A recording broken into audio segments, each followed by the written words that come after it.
Hello and welcome to Legacy IS Academy. So today in this particular episode, we are going to cover this topic, that is what is constitutional bench. तो जो ये term होता है constitutional bench, ये most of the time news में रहता है। जैसे हम लोग सुनते हैं कि ये पर्टिकुलर केस कॉन्स्टिट्यूशनल बेंच को सौंप दिया गया है, हैंडेड ओवर कर दिया गया है। जैसे अभी लास्ट वीडियो में जो लास्ट हमारा डिस्कशन था on this Delhi government versus LG, that case also has been given to the constitutional bench of the supreme court. So ये टर्म जो constitutional bench है इसका क्या मतलब होता है, तो इस पर्टिकुलर वीडियो में हम लोग सारी चीज़ें कवर करेंगे। ये बेंच क्या होता है, डिवीजन बेंच क्या होता है, फुल बेंच क्या होता है, कॉन्स्टिट्यूशनल बेंच क्या होता है, उसमें मिनिमम नंबर ऑफ जजेस कितने होने चाहिए, कौन डिसाइड करता है कि कॉन्स्टिट्यूशनल बेंच सेटअप करना है या नहीं करना है, who will decide the composition of the constitutional bench, examples of the constitutional bench related the cases, वो cases भी देखेंगे। और हम लोग ट्रेंड भी देखेंगे कि 1950 से लेके अब तक कॉन्स्टिट्यूशनल बेंच का क्या ट्रेंड रहा है, कि नंबर ऑफ कॉन्स्टिट्यूशनल बेंच जो सेटअप पहले हो रही थी अब बढ़ी हैं या उतनी ही हैं। तो ये सारी चीज़ें हम लोग आज डिस्कस करेंगे।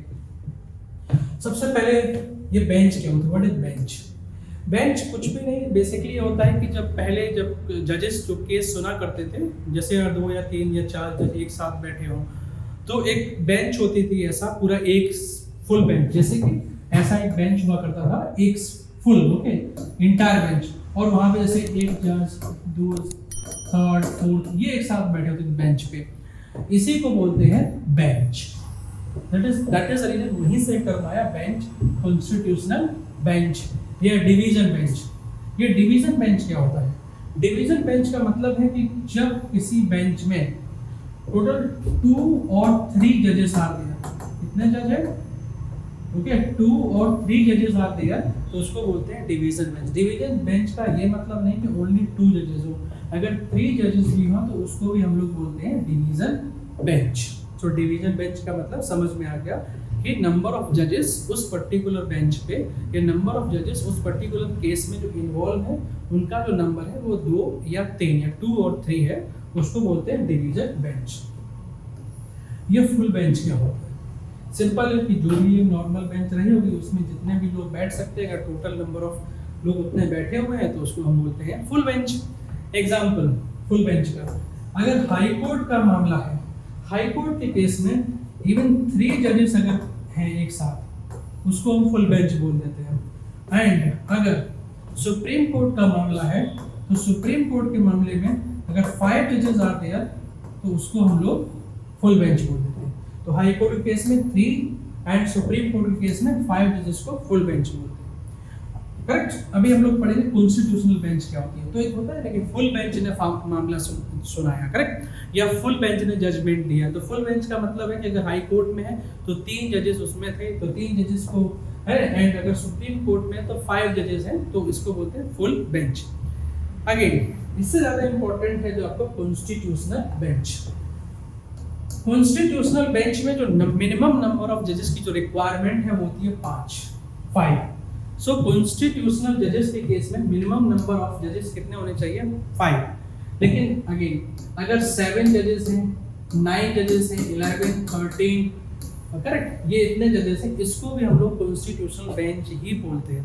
तो कॉन्स्टिट्यूशनल बेंच का मतलब ये नहीं कि सिर्फ 5 ही और वही कॉन्स्टिट्यूशनल बेंच होगी, वो फुल बेंच हो जाती है, करेक्ट। तो कॉन्स्टिट्यूशनल बेंच का मतलब है मिनिमम नंबर ऑफ जजेस in that particular case should be at least 5। उसके बाद अगर जज की नंबर बढ़ना है तो ऑड नंबर में बढ़ेगा, देखो 5 then 7 then 9 then 11 then 13 even then 15 ऐसा करके बढ़ता जाएगा। And even if number of जजेस आर 7, 9, 11 और 13 और 15, उनको भी हम लोग कॉन्स्टिट्यूशनल बेंच ही कंसीडर करते हैं, उनको भी हम लोग कॉन्स्टिट्यूशनल बेंच ही बोलते हैं। सो आपको सिर्फ इतना ध्यान रखने का है कि मिनिमम नंबर ऑफ जजेस in any constitutional bench is basically they are 5, correct. Now who set up this constitutional benches? कौन सेटअप करता है, president of India, parliament of India, correct, कौन सेटअप करता है। तो आंसर आपका है this is set up by chief justice of India, correct. कौन सेटअप करता है, chief justice of India set up this constitutional bench. ये जो कॉन्स्टिट्यूशनल बेंच होती हैं they are set up on ad hoc basis. Ad hoc basis means जब जरूरत पड़ती है, whenever there is necessity then only the benches are set up. ऐसा नहीं है कि इट इज ए परमानेंट एक फंक्शन, जैसा नहीं है कि ये पर्टिकुलर केस आया तो 100% कॉन्स्टिट्यूशनल बेंच सेटअप होगी, वैसा कुछ भी नहीं है। एड हॉक बेसिस पे मतलब जरूरत के हिसाब से chief justice of India basically setup this constitutional bench. अब लोग अब चीफ जस्टिस ऑफ जो इंडिया जो आपके हैं ना, ये एक्चुअली मास्टर ऑफ रोस्टर होते हैं, मास्टर ऑफ रोस्टर। इसका मतलब ये है कि चीफ जस्टिस ऑफ इंडिया ये डिसाइड करेंगे कि किस केस में कॉन्स्टिट्यूशनल बेंच सेटअप की जाए। से कॉन्स्टिट्यूशनल सीजीआई ये भी डिसाइड करेंगे what should be the composition in that constitutional bench, ये भी चीफ जस्टिस ऑफ इंडिया ही डिसाइड करेंगे। एंड हु आर द जजेस those who are going to be involve in that constitutional bench, ये भी चीफ जस्टिस ऑफ इंडिया ही decide करेंगे। और ये भी जरूरी नहीं है कि chief justice of India necessarily उस कॉन्स्टिट्यूशनल बेंच के पार्ट होंगे। It is up to him और her to decide, correct? It is not binding over the chief justice of India to be the part of any constitutional bench. तो वो उसके part हो भी सकते हैं और नहीं भी हो सकते हैं। ऐसा जरूरी नहीं है कि एवरी कॉन्स्टिट्यूशनल बेंच में chief justice of India is also one of the member, ये ध्यान रखना है। नाउ नेक्स्ट इज उसका सोर्स क्या है, कहां से ये कॉन्स्टिट्यूशनल बेंच का जो क्या कहां से सोर्स मिलता है चीफ जस्टिस ऑफ इंडिया को और सुप्रीम कोर्ट को जो कॉन्स्टिट्यूशनल बेंच सेटअप करने के लिए। तो जो सोर्स आता है वो आपका आता है आर्टिकल नंबर 145 का थर्ड क्लाउज। बेसिकली जो आपका आर्टिकल 145 है उसमें 145 1, 2 एंड 3 है। तो आपको जो 1, 2 उसमें बेसिकली लिखा हुआ है कि सुप्रीम कोर्ट के पास एक अधिकार है, supreme court is having right to make rules. जैसे एग्जांपल में रूल्स ये है कि लोअर कोर्ट से कोई भी डिसीजन का अपील करना है सुप्रीम कोर्ट में तो 90 डेज के अंदर अपील करना है, ऐसा रूल्स बना दिया। तो ये रूल्स कौन बनाएगा? सुप्रीम कोर्ट रूल्स बनाएगा, करेक्ट? तो ये जो and but definitely after getting approval from the president of India, ये आप ध्यान रखना, after getting approval from the president of India. तो ये हमने बता दिया आपका आर्टिकल नंबर 145 का जैसे 1। ऐसे जो आपका आर्टिकल नंबर 145 का 3 क्लाउज है उसमें ग्राउंड दिए गए हैं कि in what are the following grounds are there, कौन से ऐसे ग्राउंड्स हैं जहां पे कॉन्स्टिट्यूशनल बेंच सेटअप करना है। तो वो ग्राउंड्स कौन कौन से हैं देखते हैं। फर्स्ट ग्राउंड ये है कि अगर substantial question of law involve है, substantial question of law related to the interpretation of the constitution involved है, then constitutional bench need to be set up. Example, कोई ऐसा केस है जैसे कि लोअर कोर्ट ने एक डिसीजन दिया एंड वो पर्सन उस लोअर कोर्ट के डिसीजन, लोअर कोर्ट मतलब आप समझ लो हाई कोर्ट ने एक डिसीजन दिया, ओके, एंड वो पर्सन अब हाई सुप्रीम कोर्ट में अपील करता है एंड सुप्रीम कोर्ट को ये पता चलता है कि इसमें एक substantial question of law involve है, मतलब कि इस केस से रिलेटेड ना कुछ सेक्शन ऑफ द कॉन्स्टिट्यूशन है जो फंडामेंटल राइट्स, उसका इंटरप्रिटेशन जरूरी है। किसी पर्टिकुलर फंडामेंटल राइट से रिलेटेड एक इंटरप्रिटेशन जरूरी है and that is the reason supreme court will going to set up constitutional bench, because यहाँ पे क्या चाहिए? interpretation of the constitution. तो substantial question of law that means related with the interpretation of the constitution है, then definitely constitutional bench set up करना है। जैसे case ले लो 377 कि 377 like homosexuality, correct? अब जो इसके विक्टिम होंगे they will approach to this, suppose example supreme court और हाई कोर्ट। अब सुप्रीम कोर्ट में पहुंचे रिगार्डिंग 377 होमोसेक्सुअलिटी और वो लोग बोल रहे हैं कि इसको डीक्रिमिनलाइज कर दो। जस्ट मैं एग्जांपल ले रहा हूं कि they were saying that decriminalise homosexuality. अब सुप्रीम कोर्ट को लगेगा कि यहाँ पे आप किसी आर्टिकल 21 इन्वॉल्व है, उसका इंटरप्रिटेशन आर्टिकल 14 इन्वॉल्व है, आर्टिकल 19 इन्वॉल्व है, इतने सारे फंडामेंटल राइट्स इन्वॉल्व है to decide that whether to criminalise और डीक्रिमिनलाइज।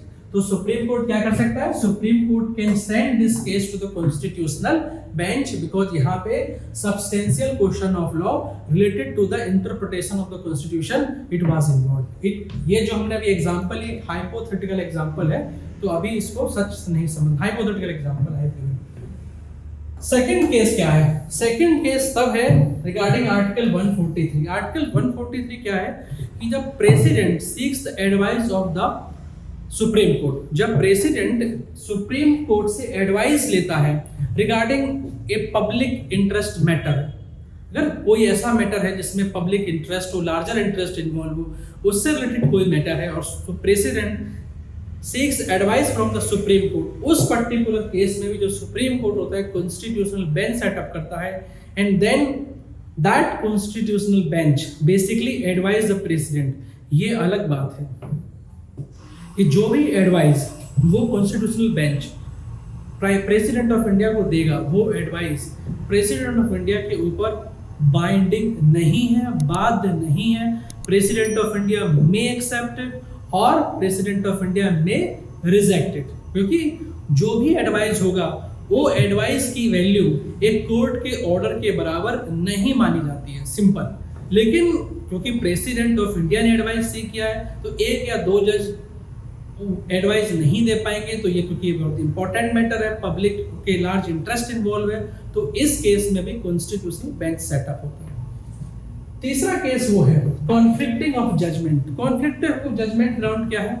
जैसे कोई डिवीजन बेंच है या 2 और 3 जजेस की बेंच है, वो 2 और 3 जजेस की बेंच ने कोई डिसीजन लिया एंड वो डिसीजन किसी भी मैटर को लेकर हो, कॉन्स्टिट्यूशन से रिलेटेड हो या किसी और से रिलेटेड हो, बट कॉन्फ्लिक्टिंग जजमेंट आ गया कि वन जज कुछ बोल रहा है, अनदर जज ने कुछ और ओपिनियन दिया, अनदर जज ने कुछ और ओपिनियन दिया, बट कंक्लूजन में हम नहीं आ पाए, कंक्लूजन में we are not able to come up. So in this situation also, this matter will going to be referred to the constitutional bench, क्योंकि already 2 or 3 judges were involved and they were not able to come to the conclusion. They were giving a conflicting judgment. So in this case also, this particular case will going to be referred to the constitutional bench. So ये जो हमने आपको ground बताया 3 ground है और ये जो ground है वो मेंशन कहाँ है? Article number 145(3). ध्यान रखना, article number 145(3) of Indian constitution, these grounds are mention. इतना क्लियर हो गया? नेक्स्ट है एग्जांपल्स ऑफ कॉन्स्टिट्यूशनल बेंच। क्या क्या एग्जांपल्स हैं? अगर एग्जांपल्स में हम देखें तो सबसे पहला एग्जांपल आपका आता है केशवानंद भारती केस 1973, जिसमें टोटल 13 जजेस वर इन्वॉल्व। कितना? टोटल 13 जजेस वर इन्वॉल्व। और इस पर्टिकुलर केस में जो 13 जजेस वर इन्वॉल्व, इस केस को बोलते हैं लार्जेस्ट बेंच, अब तक की सबसे बड़ी बेंच यही मानी जाती है क्योंकि इसमें 13 जजेस वर इन्वॉल्व, करेक्ट? जिसमें जो फैसला भी आया था वो 7/6 से आया था। 7 लोग पक्ष में थे डॉक्ट्रिन ऑफ बेसिक स्ट्रक्चर के, 6 लोग उसके अगेंस्ट में गए थे, तो बहुत थिन मेजॉरिटी थी, correct? Doctrine of basic structure यहीं से निकल के आया था केशवानंद भारती केस, जिसमें टोटल 13 जजेस इन्वॉल्व थे और 13 जज मतलब 5 से ज्यादा जो भी होंगे उसको हम कॉन्स्टिट्यूशनल बेंच बोलेंगे। मनेका गांधी केस, जिसमें आर्टिकल नंबर 21 का स्कोप वाज इनलार्ज्ड, जिसमें due process of law was accepted as the right interpretation instead of this procedure established by law, जिसमें आर्टिकल 21 का स्कोप को बढ़ा दिया गया था, स्कोप को इनलार्ज कर दिया गया था। ये भी कॉन्स्टिट्यूशनल बेंच ने डिसीजन लिया था। Same case Puttaswamy case regarding again article number 21, right to privacy is a fundamental right, जिसमें भी 9 जजेस वर इन्वॉल्व। कितना? 9 जजेस were involve case Puttaswamy case regarding whether right to privacy is a fundamental right or not, but later declare भी हो गया कि right to privacy is a fundamental right under article 21. Then Kedarnath Singh case, correct? Kedarnath Singh case basically it was related with section 124. तो Kedarnath Singh case है, it was related with section 124 sedition, whether sedition is constitutional or not.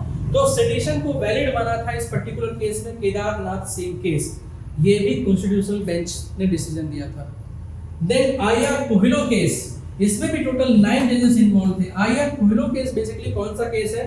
जिसमें ये बोला गया था कि जो 9th schedule of Indian constitution है, 9th शेड्यूल वो Indian constitution, it is not getting any more any immunity. अगर पार्लियामेंट और state legislature if they are putting any law under this 9th schedule of Indian Constitution, then these law definitely will come under judicial review. They are no more immune from the judicial review. That was iron Ohio case. इसमें UPSC ने already mains में question भी पूछा था. ऐसे आपको Kaushal Kishore case ले लो आप. कौशल किशोर केस यही है जिसमें कि article 19, whether this article 19 is available against private individual or not. तो इस कौशल किशोर केस में भी ये भी कॉन्स्टिट्यूशनल बेंच थी जिसने डिसीजन दिया था कि आर्टिकल जो 19 है it is available against private individual also. I hope you understood this. Next is, क्या सारे इंपॉर्टेंट केसेस जो होते हैं वो हमेशा कॉन्स्टिट्यूशनल बेंच ही डिसाइड करती है? क्योंकि हमें ये पता है कि constitutional bench basically they are set up in ad hoc basis. तो एक चीज और है कि मेनी केसेस आर देयर जहां पे they were also very important और सिग्निफिकेंट केस, और वहां पे भी there were substantial question of law related to the interpretation of the constitution was involved. Still those cases were decided by division benches only. Example like Naz foundation. Naz foundation में जो Delhi high court था उसने decision क्या किया था, decriminalising the section 377 related to the homosexuality. But when this case reached to the Supreme Court has overturned this decision, and Supreme Court again criminalized this section 377 of basically related to the homosexuality. तो कितने only 2 judges ने decide कर दिया कि 377 is actually homosexuality need to be decriminalized or decriminalized. उन्होंने क्या किया, decriminalize कर दिया. How many judges? Only 2 judges. It was also very important question, but कितने जजेस ने डिसाइड किया? ओनली डिवीजन बेंच ने डिसाइड किया. उन्होंने क्या बोल दिया था उस पर्टिकुलर केस में कि ये पार्लियामेंट का अधिकार है, parliament need to decide whether they need to criminalise और डीक्रिमिनलाइज. वो अलग बात है जब लेटर नवतेज सिंह केस आएगा जिसमें उन्होंने फिर से डीक्रिमिनलाइज कर दिया था, लेकिन ओनली 2 जजेस ने डिसाइड किया है. करेक्ट. तो ऐसा जरूरी नहीं है कि हर बार, क्योंकि ये अभी लास्ट एक पैटर्न देखा गया है अपने सुप्रीम कोर्ट में कि many significant cases they are decided by division benches but not by the constitutional benches. Now next is trend क्या है? अगर आप ट्रेंड देखो कि 1950 में नंबर ऑफ जजेस जो टोटल सुप्रीम कोर्ट में थे वो 8 थे. फॉर एग्जांपल नंबर ऑफ जजेस 8. चीफ जस्टिस ऑफ इंडिया को आपसे छोड़ दो टोटल 9 हो जाएंगे बस. अगेन अभी यहाँ पे 8 जजेस थे उस समय 1950 में, टोटल जजेस 8. 13% ऑफ द केसेस जो थे पूरे साल में वो कॉन्स्टिट्यूशनल बेंच के पास आते थे. कितने? 13%. लेकिन वही 2000 आते आते only 134 cases per year going in 1964, लेकिन 2000 जाते जाते only 6.4 cases per year they are decided by the constitutional bench. Only 6.4 cases per year, not even percentage, it is a case. Okay. In 1964 में 134 cases per year they were decided by the constitutional bench, और अभी कितना हो गया trend? 6.4 cases per year, even lesser than that they were decided by constitutional bench. तो trend हमने देख रहे हैं कि अभी जो है ना from 1950 से लेके अब तक देखें, because of this pendencies of the cases constitutional benches they are deciding less number of cases. Correct? Next अगर हम देखें अभी बेंच स्ट्रेंथ, जैसे कि अगर हम देखा जाए 5 जज बेंच, 7 जज, 9 जज. 5 जज बेंच के पास टोटल अभी 338 केसेस आर इन्वॉल्व. उन 338 केसेस में 42 केसेस आर दोज जहां पे 100% interpretation of the constitution is involve, 100%. और 296 आर दोज केसेस जहां पे हल्का सा कनेक्शन है कॉन्स्टिट्यूशन को लेके, लेकिन वो particular case 100% related with the interpretation of the constitution नहीं है. लेकिन 42 आर दोज जहां पे main means 100% interpretation of the constitution is involve. इतने केसेस पेंडिंग है. सेम अगर आप देखें 9 जजेस बेंच का, तो टोटल केसेस पेंडिंग 135 है, जिसमें 5 आर दोज केसेस जहां पे 100% को interpretation of the constitution is involve, substantial question of law is involve. 130 are those cases जहां पे करेक्शन है हल्का सा related with the constitution. So अभी पता चल गया हमको कि टोटल, क्योंकि ये ऑल दिस 5 जज bench, 7, 9 they all constitutional bench. So all the constitutional bench में total number of cases are pending is 488. 488 cases are pending, correct? And main cases are 54 जो 100% constitution से related हैं. And 434 are those यहाँ पे हल्का सा relation आता है, कनेक्शन है, दोज विच आर पेंडिंग. तो this thing we have seen कि pendency of the cases also started increasing, and every year number of cases decided by the constitutional bench, this trend is also completely showing that the number of cases decided by constitutional bench, they has been decreasing year by year. So what should be the solution? Whether we need to actually establish the constitutional bench, because many times this debate also is going to be increased always. Sometimes president of India ये बोलते हैं, sometimes supreme court के जजेस ने भी ये फैसला दिया है कि सुप्रीम कोर्ट में एक कॉन्स्टिट्यूशनल बेंच भी होनी चाहिए, जिसका सिर्फ और सिर्फ काम यही है कि कॉन्स्टिट्यूशनल केसेस को सुनना, इंटरप्रिटेशन ऑफ द कॉन्स्टिट्यूशन को देखना. ओके, तो इसके ऊपर we are going to discuss this thing later in some other video. So you can comment over there कि whether supreme court need to set up a separate constitutional bench और not. Or if yes, then why? If not, then why? So this you need to comment. I hope you like this video. If you like, please share with your friends. Thank you.